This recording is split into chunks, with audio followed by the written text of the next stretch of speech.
Hello, everybody that's joining. My name is Brandy Walton. I am a part of Unveiled, and welcome to our Fireside chat. Number one, I'm part of the Communications and Outreach Advisory Council. And really, this is just my way of giving back and getting an opportunity to talk about one of my favorite topics, and that's leadership. We are a nonprofit organization really dedicated to bold conversations, but giving you tangible actions that you can apply in any level of your career. As you listen today, I have one request of you. Engage, use the chat, save your questions. You're in for a treat, someone that is an outstanding leader, and I'm truly blessed to call my friend. Our conversation today is titled Leading Beyond Survival Mode. And I know if you're joining today, this will really resonate with many of you because we live in a world that often rewards that endurance, the resilience. I call that hustle culture. But at some point, you have to lean in and truly understand what does it take and what does it mean to survive during these difficult seasons. It's not about thriving, but sustainability. And Michelle is a master at teaching as well as leading through this as well. So without further ado, I like to introduce Michelle Patel. And I truly love to hear from others and then tell their story. So, Michelle, will you tell us a little bit about you? And then we'll jump into the conversation. I'd love to do that. And thank you, Brandy. And thank you to the Unveiled team. It's such a pleasure to get to be able to chat with everybody today. I think, just in terms of who I am and sort of that career arc, right? I've spent my career in healthcare and biotech. And over the last 2 decades, I think I could tell you that it's been a very interesting journey, but not totally different than I think the one that most people follow, right? The earliest side of my career, I was doing the type of work that's execution oriented, and that was really about operationalizing how strategy worked. I did it in clinical research, really working on studies and being able to generate data that would potentially help develop new medicines. And then as time went on, I got really interested in how decisions were being made. And so I followed a path into decision sciences, which was a really interesting way to start to understand how we get into environments of uncertainty, right? What are the active decisions that are made and why? Maybe to create opportunity or when risk is taken on, what inputs drive that. And then as my career unfolded through things like this, actually, I had sponsors who were thoughtful and sort of said, with clear communication and good judgment, I'm willing to show that I'm going to take a risk here and put you in a position of making those decisions and leading a team. And what I've done over that time is not only stayed along the side of research, but then started to transform more of a career into business. And what that really meant was focusing in on how organizations run in terms of what kind of capabilities they might put in play, what kind of transformation they need to do to stay fit and compete in a world that's always changing. And then, more recently, I would say in the last several years, I had the chance to actually own a business segment, build it myself, lead teams around it, help teams build their segments of business. And today I work at a very, very high growth biotech that has a vision for transformation to outcompete how we've always thought about medicine, right? Like, what would the future really look like, and how disruptive would you need to be able to take that on? And so, I think that's a pretty normal journey for leaders often, right? Like, you go through this process of you see, you start to provide input on how decisions are made, you make decisions. But I would tell you the through line for me that's probably different, or at least has led me to this discussion, is that I really have run towards companies that are going through transformation or going through some sort of growth or some sort of novelty, which means there was a lot of heightened uncertainty. And the reason I did it was because early in my career, I had seen how that can create an environment where you can really learn a lot. And that was exciting when I was in my earliest career. And it was really appetizing. But Brandy said something that resonates with me in terms of endurance and how you need to formulate that. And so as I've kind of shaped my career, that arc of my career has taken off in a different direction. I've been more conscientious of that than ever before. So something like today, it really resonates with me. It's been a huge part of how I've evolved in my career. But, I always like to say that everything we do is an opportunity to learn and then apply. And I think that's what it's really all been about. So that's a little bit about me and sort of the journey up until now.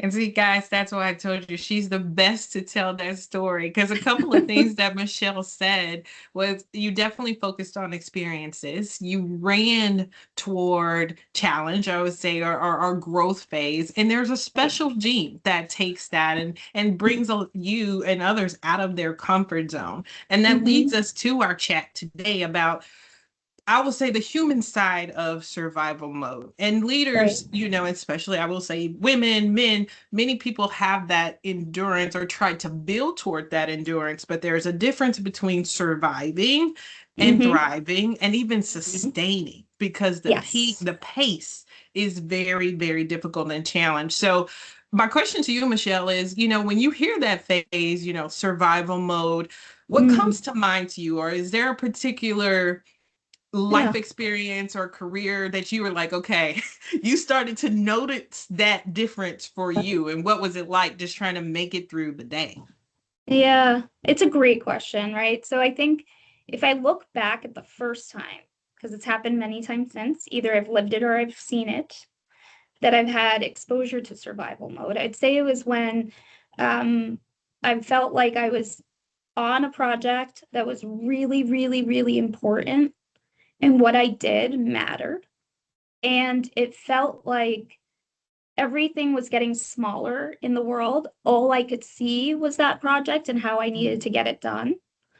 And I felt like I could sleep at my desk and I could give up what I ate or how I normally functioned because I needed to give that the attention owed.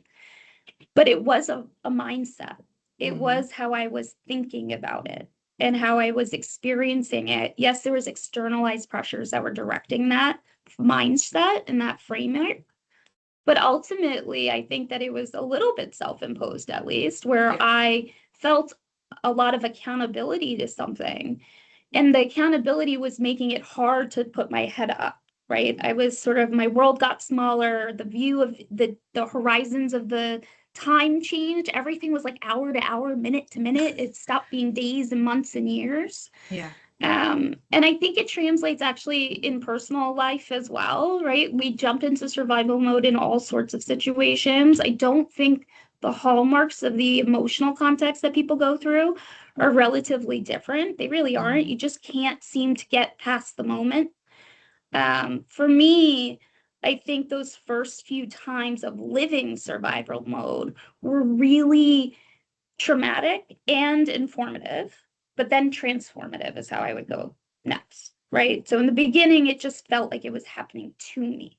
Mm. On the other side of it now, I think that I have a lot better evaluation of when it starts and what I want to do when I'm in the midst of it. And so that's probably like how it looks and how it feels. It's pretty human, right? It's like a common human experience too. So I think there's a lot of ability to be tribal in that and like turn to somebody and be like, you know what I'm talking about, you know how I feel about that, right? There's an experience sharing that's really quite human. So that's kind of where I've kind of experienced it and what I've seen about it and how I've challenged myself to look at it differently. And these days it's about how to get other people to look at it differently too. Yeah, that's where I was going to jump in, because a couple of things that you said. One, you've had an opportunity to be reflective. You recognize it in yourself, or when Right. you're going into that. And from my experience in working with us, some people don't recognize that you're operating in survival mode, because in that mode you could still be delivering. You could still Yeah, be at the top of what that high performance. But that's again, we're right. talking about sustainability. So are there like a couple of signs that at least you recognize in Yeah. yourself when you're like, okay, Yeah. I'm in that mode, in that position? Well, your career takes backseat. That's a big one. Mm. You'll notice that people stop talking about what they want for their careers, what they want for their development, what they want to learn and stretch and try. They can't even think about that anymore. That's a hallmark. You'll kind of see it in yourself, right? Like, gosh, I'm an ambitious person. I'm somebody who wants a lot. I value experience, and all of a sudden, that's not in my frame of how I communicate or how I reflect. It's a good signal. Something's changed dramatically. I think the other one that stands out to me, at least from my own experience, is that suddenly everything feels like a trade-off. I'm not anymore thinking about the possibilities, the opportunities. I'm thinking about what do I have to give up to get what done for the day, for the moment. And it feels like you're always at a disadvantage. And so suddenly the world is all trade-offs. And the third that kind of jumps out, which I watch happen, is you see people lean into a lot more interpretation of what's happening. They're trying to narrate the story because they want control. They want to be able to grab Mhm. onto what's happening and change it over. And so, you'll hear these broad terms like hypervigilance that are used a lot more commonly in day-to-day talks now. But what I really think that is like you're just scanning for what could happen next and trying to get ahead of it. And you're going to story out what's happening. And your mind takes over because you literally can't slow down how you think anymore. Everything's moving faster than you can keep up with. So I think those are three that kind of they are signals. You can start to see them.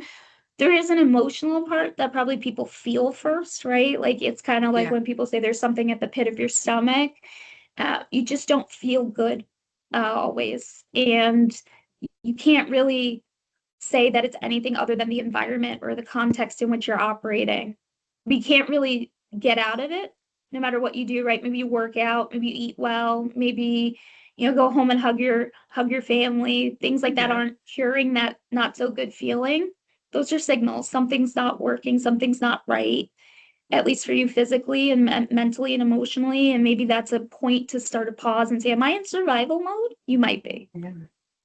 I love that. And I love a couple of things. And this kind of goes into the turning point piece because for everyone, it's going to look a little different. You talked about, family hugs, mine shopping. Like, I was like, okay, that did not make me happy that I got those shoes. What is, and so, but it's taking that time, I call it to do that one on one with you. Ask Mm, yourself the deep questions to really check in with yourself, and if needed, schedule it your check in with yourself love and go that. through that.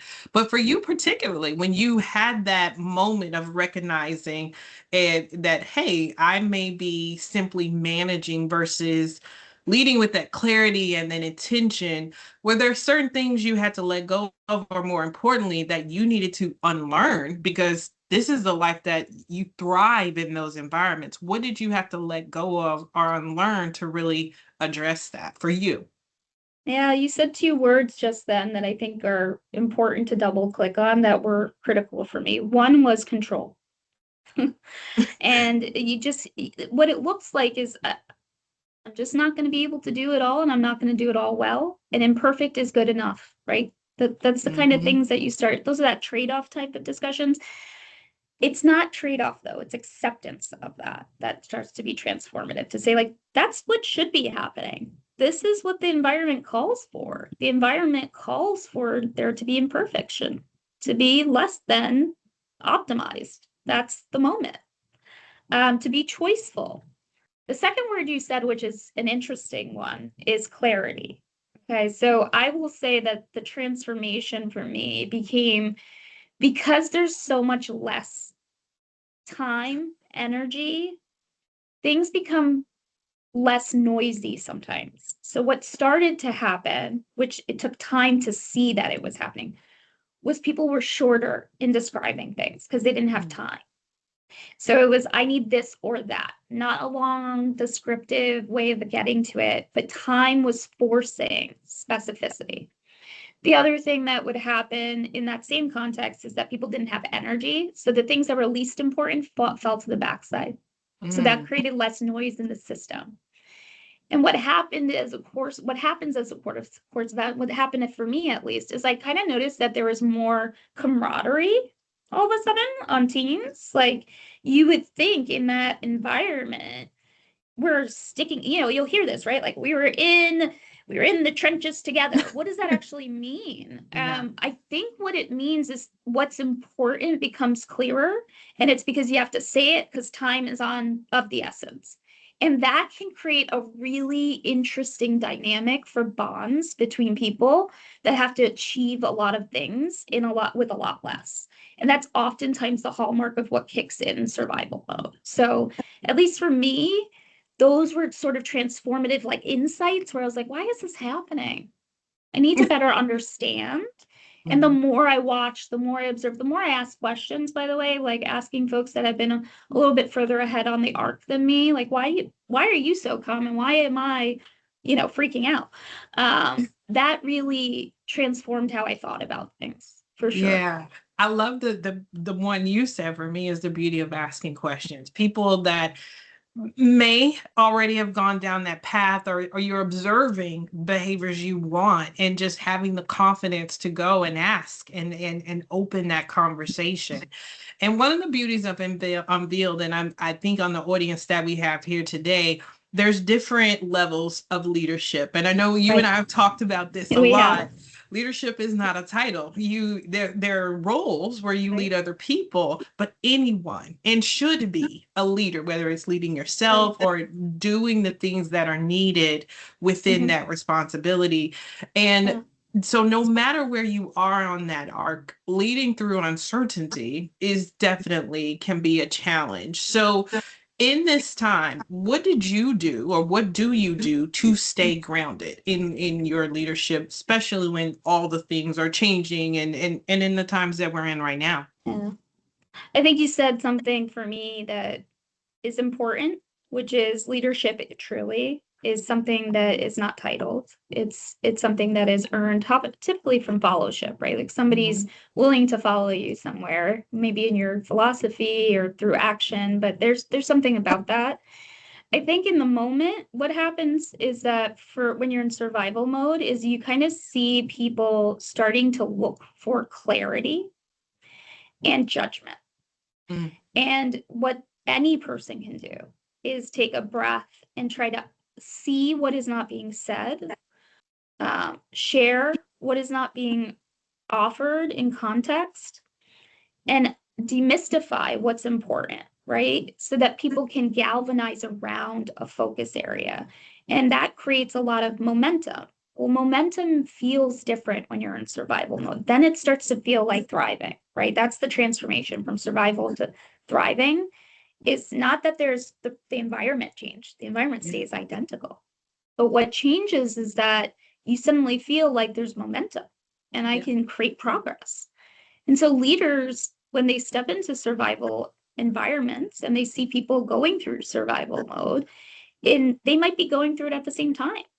It can shape what you do by just kind of listening better, asking questions, qualifying what's not being said, estimate what information would maybe bring people together around what's critical or in focus, deprioritize, don't add noise to the system, all of those things. That's what leadership does. It creates that consistent, clear, focused way of getting forward, creating movement. And I think that's what you're trying for. And that is really what changes it from surviving to thriving, not the environment. I think some leaders try to change the environment. Let's add systems. Let's put control back in. Let's get normative. Normative can be boring too. Doesn't feel like that always when you're in survival mode, but that is a part of it. And maybe it's the nuance there of kind of how you can think through it. Yeah. Yeah. And then the second part, I love you to go a little deeper because there's the environment and the systems, but the leading of you. And to Mm, me, that is one of the most important aspects, and especially as women. And I will speak on myself as a woman of color, usually the last person that I'm looking toward to grow. How did you define your non-negotiables to be able to protect your peace? yeah. I think for me, it's important to feel like work is adding value in my life. And that became a non-negotiable. I don't want to go to work just to have a paycheck anymore. And what that does is it means that I'm going to protect how I feel about work, how I experience work, what I'm going to potentially think about work. And I think that's where it started for me is that I started to challenge myself not to work ever in a context where I could change that into being valuable for myself because I could maybe take away learning or experience or partnership or friendship. I would say that was in our case, right? That's how we sort of have grown to become good friends. there's so many things you can take that add value for yourself. And maybe that's framing how you see it, maybe that's how shaping what you want, but like for me it was always about, then work had to matter, it had to matter to me in a way that really helped me be who I want to be every day when I wake up and jump out of bed, context and environment aside, right? I wasn't going to let that take advantage of me and how I showed up. And I think that really evolves over time too. I've had moments where I've slid back. I'd be telling you untruthfully if I said otherwise. There are breaking points. It's not like any, every single situation is identical. Of course not. But I would say even in the thresholds that people would, or a zone where people start to go like, gosh, no, like I couldn't do this. I do think that tapping into that purpose, why, right? We've heard that a lot too. There's a reason all these things are hallmarks now in leadership, but I do think that's why, right? I can find myself there really easy. It feels like me. It feels normal. It feels like a human thing to do. All of those are really been big components, big components. I love that. And I am mindful of the time. I just want to ping to the audience. I've seen a couple of things pop through the chat. We will get to questions. I'm going to give Michelle one more grounding piece and then we'll go to questions. So kind of think through that. Throughout our conversation, and I know this to be true for you as well, like you mentioned it in when you talked about your journey, you've mentioned it in a couple of your answers of people you've gone through. And that is the essence of why Unveiled is here. Studies and people know people are often over mentored and under sponsored. And there is definitely a clear difference between the two. Absolutely. For those who are on the call, whether they're in, executive leadership or senior leaders or leading themselves and then have that aspiration, what advice would you give to someone to really find and seek out the sponsorships or the arcs, as you call them, that you today? What would you have them do? Don't wait for the invitation, right? We talked about leadership as something that anybody can do. Naturally, most people are looking for that. It's an area that businesses need. It's an area that teams need. It is a huge value driver when done well. But it's an art. It's something that can be taught, but it's something that comes from experience. And the thing most sponsors are looking for is a signal that you have it. And so what it takes is to start. And I think that means knowing what leadership translates to in environments where it's needed and valued the most. And that harks back to what we were talking about. In this day and age, things move faster than ever before. And we have to create places that are psychologically safe, right? That's the common language you'll hear. But when we talk about what that actually needs to be, it's typically this concept of demonstrating enough care to be clear, demonstrating enough care to show what is important and not treat everything equal, demonstrating enough care to give people space to say that they individually may need more time and space than you have had, and creating that individualization at some level. It cannot be everybody for every single thing. That's unrealistic. But I do think that those things can really signal to a sponsor, this is somebody who has shown care in the right things, in the right moments, in environments that call for it. And sponsors will often reach out. I know I do, right? I reach to that person. I say like, look, I know this isn't your 100% accountability right now, but I'm seeing you take this on and I trust you. I trust you because I've seen something that tells me I should. And that trust is really the contract, if you will, between you and your sponsor with the first exchange. It's to say the sponsor takes the risk, right? They take the risk first. But they'll do that on the backside of seeing something that signals to them that they're likely to see it more. And you acknowledging that you recognize that because they're trusting you to take that on. And I think that's what sponsorship is about, which mentorship is totally different. And you said it incredibly well. But mentorship is about holding a mirror. That's not going to be the same. My trust doesn't come for you in that regard. In mentorship, you trust me enough that I'm going to be truthful. That's a different form of trust. And so those are sort of variants of how we think about mentorship and sponsorship, especially when you're focused on people and how they experience work. And so that's kind of where I stand on some of these matters. But I think you have to stay open to things, right? Like Yeah. generations and how they move in the world is very different.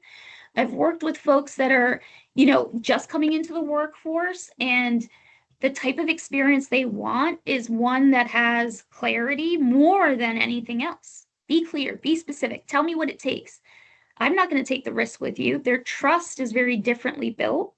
So I think you have to key into that, right? You have to be aware enough around the dynamics of the people you're with. Generation is just one hallmark of it. If they've been through survival mode too long, trust can be something that's much harder to come by and harder to earn. But that is sort of the root of how you get to sponsorship typically. It is demonstrating that. I'd say it's being clear, it's showing good judgment. And that good judgment translates to taking noise away, keeping signal focused. That's what creates that space Thank for you. And sponsorship.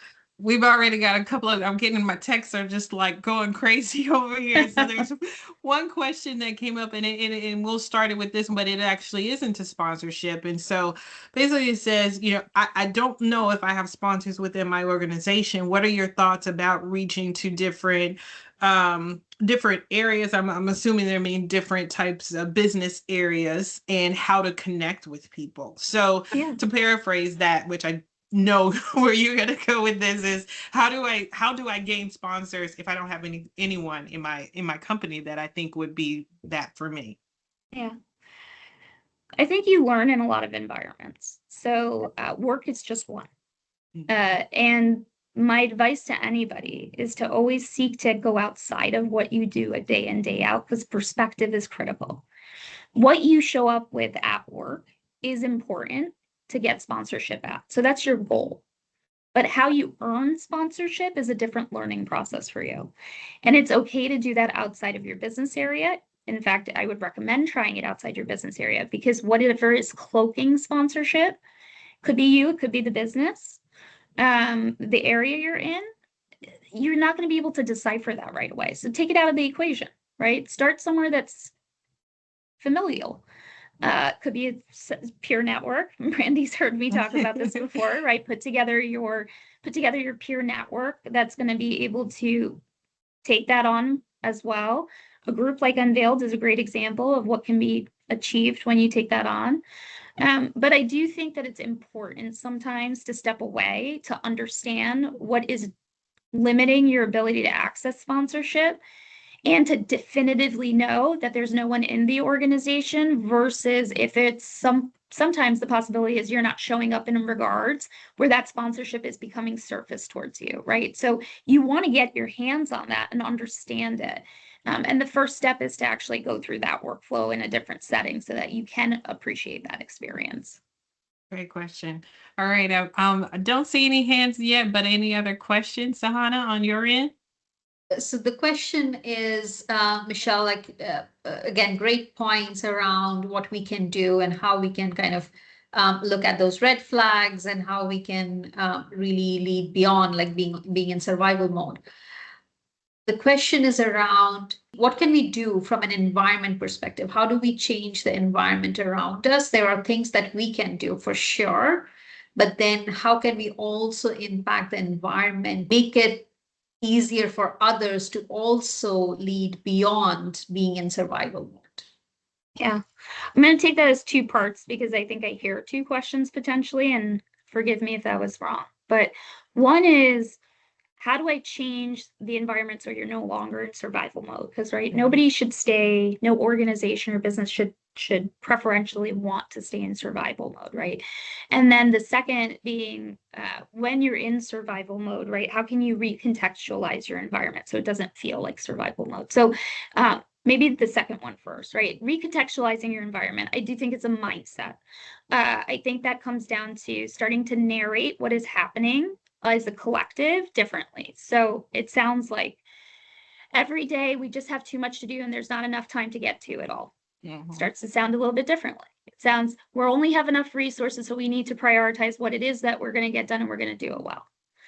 It's how we contextualize what is happening to us, right? That type of reframing can be demonstratively transformative. It really can. People people's reflection in and out is often tamed by what they hear. So you want to be able to start to reformulate how you talk about what is happening. Fundamentally, the work is the work, but how your mind and your emotions come to contextualize it shifts. It makes things feel different. And that's a huge part of how we check in when we show up at work. The other, which is how do you, as maybe an organization or a business, shift away from survival mode? You have to understand what's putting you in survival mode first. Many organizations are being trend followers. So what happens is that a trend starts, it bubbles up into the ecosystem. Right now, AI is the greatest one in our world. It's a trend. And then you're not sure. Is it real? Do I need to jump ahead of that? Do I need to get ahead of it? And so some organizations jump on every trend, and that disrupts, and that pushes you back into survival mode because you're not actually enduring your business in a way that's being able to measure. One, is there a trend really, or an early signal? Two, if it is an actual trend, is it the right one for us to be jumping onto now? And if it is, what are we willing to do to de-risk to ourselves to take on survival mode for a period of time to be able to transform? Those are contexts for strategy that you want your leadership to in an organization to be aware of. So how do you change that? You ask questions. Why are we doing it? Are we just following the trend? What makes us believe that this is the right time to tackle that? It's dialoguing on it. Oftentimes the insight there is that there is a second option that no one considered. And what if we did? That can retrain our organization to move out of survival mode. Maybe it's time. The other way to do it is oftentimes, and this is a role that oftentimes the HR organization in a business will play, is you'll see culture depletion really quickly in survival mode. And this is a measure, we as business today, we recognize people are huge drivers of success. And you want to measure culture, right? So you can have more of a measured system to do that. I think sometimes it's too late. We tend to measure in after there's problems, and maybe that takes much longer to get ahead of, where I think that once you start to see early signals of survival mode, because your uncertainty is mounting, and it's mounting in a way that we can't seem to get away from, pausing and questioning and dialoguing around the what, the why, how long, is it the right thing to do? Did we consider alternatives? Becomes a big part of changing that bigger environment. So I think that there are two sort of ways in which you can do that, but that's sort of where I would maybe start. Yeah.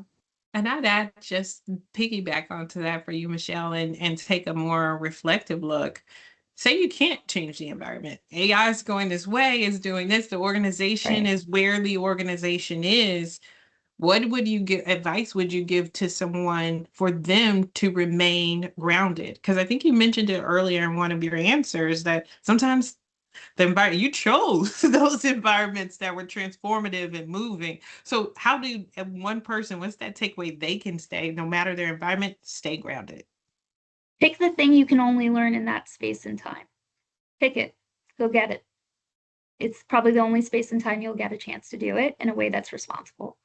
AI is a great example of that, right? It's changing. You'll hear terms like work reinvention or reimagine how the humans in the loop. That's language that we're all using. Every sector, every industry. I don't care where you come from. We're all talking about that right now. The reality of that is like, you can't change that world. It's become what's happening. The question is, what do you want to learn while it's happening? Do you want to learn the mechanics of why you're even doing the work the way that you're doing it? Do you want to challenge yourself to learn a different type of skill? Maybe it is learning technology in a different way than you ever thought before. Maybe it's reimagining how people will be engaging in that environment. You want to start to prototype and test. How would I lead with people like this, right? There's always something to gain. There's always something to learn. That is the idea of growth, right? I would tell you disruption drives growth. Growth is what drives success. And it's what leads the future. It really does, but it's hard to experience that without trying to motivate yourself to look at things harshly and say, like, it's not in my control. I cannot change that environment. What can I do? I can reset how I think about it. I'm going to get something that matters to me in my career, my value, and I'm going to do it in a way that brings others along, because that can salve your soul a little bit, right? And that's not a bad place to be as a leader. You do it for a reason. Usually it's people. Yeah.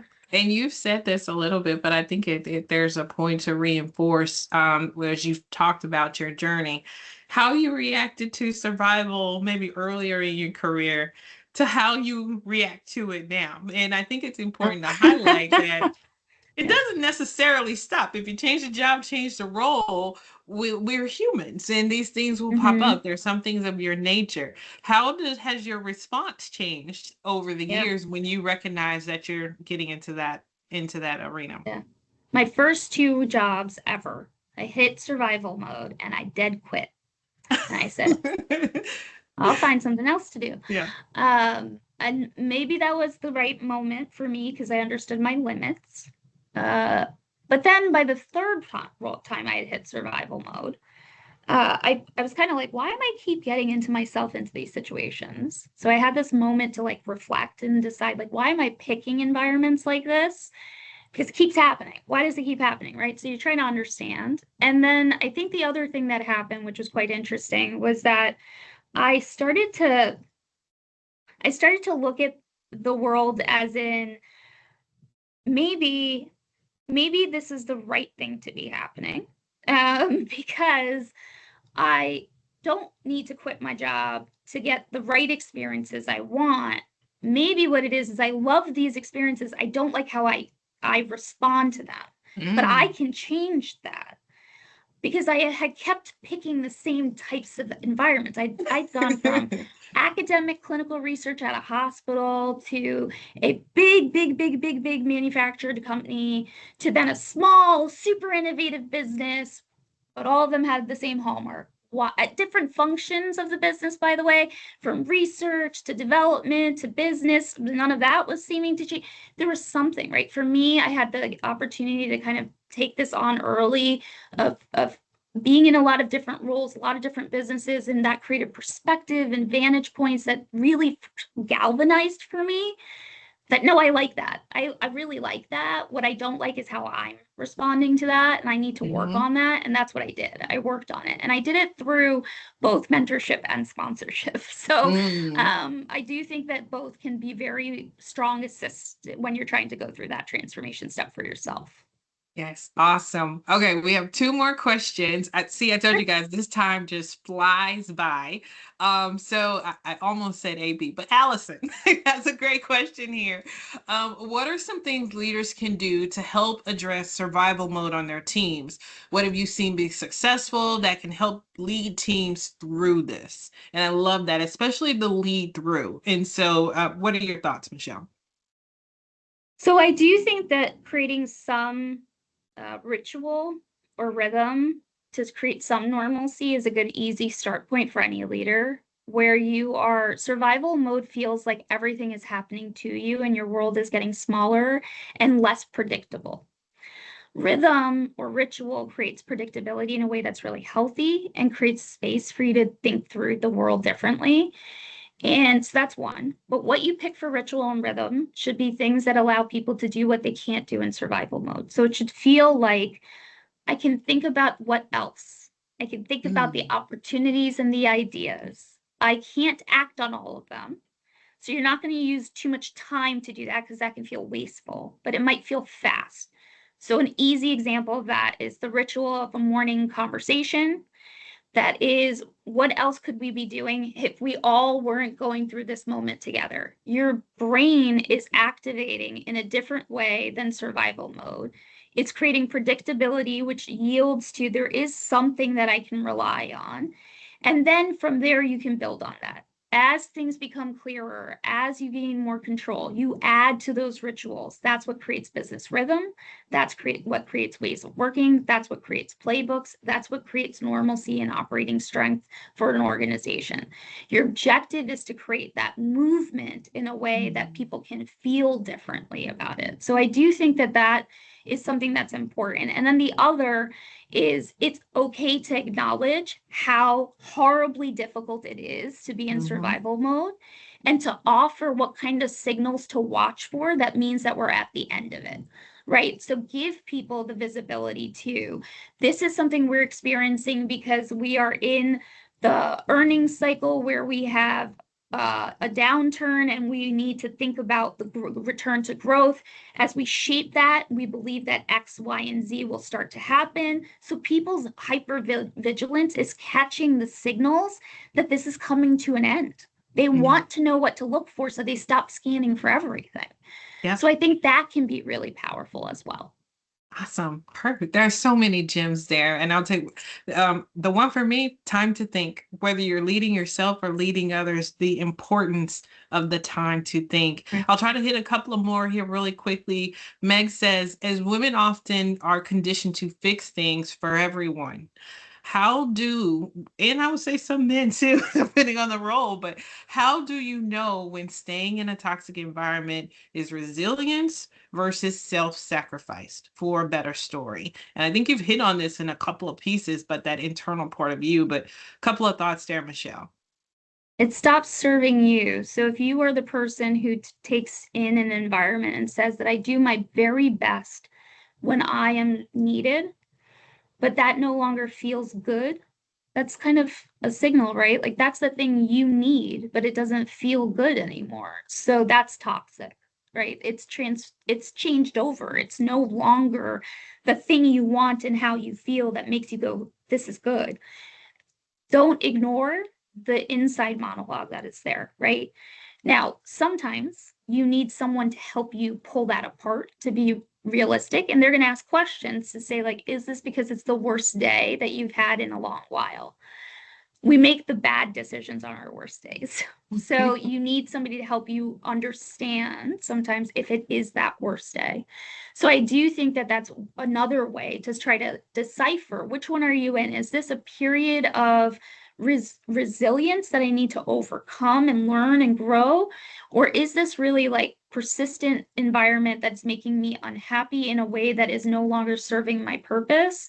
And that doesn't actually yield to anything other than it's not on my worst days, it's on my very best days that I'm going through that. And there's nothing I seem to be able to do because I've tried and actually done the steps. Gosh, that's the moment, right? That's the moment to step away and say, this is toxic. It's not right for me. And you have to protect your peace. I know that's how Brandy would say, you have to protect it. So, that's as important as anything else. Awesome. And we're going to have our last question because I do definitely want to be mindful of everyone's time. But and some of these are similar. Please note that if there are questions we don't get to, we will definitely follow up with you and post a piece. But the last question is, I'm new to an organization. Any tips on or advice in identifying sponsors or mentors when you are new to a new work environment? Yeah. Okay. It's a great question, actually. And it's one that I love because I think that when you're the new person, you are watching everything because you're actually trying to gain your bearings. My advice there is to look for who is doing the same thing you are, but has been there for a while. They're probably a little quieter. They're probably listening more. They're probably watching. They're probably asking a lot of questions, but only to answer for the gaps that are not there contextually. That person can sponsor you. Their awareness is great enough where they would see the signal that you're ready to actually do what's next far faster than anyone else. And if they're already leading at that level and they're taking that as the position, it's a very high probability if you approach them after they've had a chance to see you in motion, providing that clarity, showing that you have good judgment, they'd want to talk to you. They'd want to understand what you're looking for next because they want to be a part of that too. They're watching for that. So I think that the instinct is to go to somebody who's like speaks from the front of the room and likes to let you know what they think because they seem to be leading. That's not to say that leaders don't speak from the front of the room. It's to say that that's not the only thing leaders do. And it's easier to track down the one that can sponsor you when you can look for that. And that's what I would be doing if I started a new organization. I'm looking for who's listening and paying attention and reflecting things accurately. It's a really big value driver for when you find a sponsor that can actually activate where you play next. Awesome. Well, guys, we are 1 minute over, and I really want to continue with Michelle, but I also want to be mindful of the time. Please know that if you put any questions in the chat, we will absolutely get those to you. And quick reminder, if you enjoyed this discussion, please know there will be another one in July 15th. We're talking about beyond the resume, how to really stand out from a leadership perspective in the world of change and AI. And I will call this my 30-second pitch. Michelle, if there was one thing that you had to say, hey, here's what you take away from this conversation, what would it be to our audience? Take the bull by the horns, right? Don't let things happen to you. Survival mode is something that you can change, whether it's the environment, it's how you contextualize it, what it means for you, what you learn from it, right? It is something you can take a hold of. Don't be afraid to do it. It's the way in which we all grow. And I'd want people to take that on, because growing is a huge part of the human experience. It's what makes us who we are. We get to do it. Don't miss the opportunities when they're in front of you. Take it on. I love it. Thanks for joining, everyone. We'll see you on July 15th. Bye. Thank you.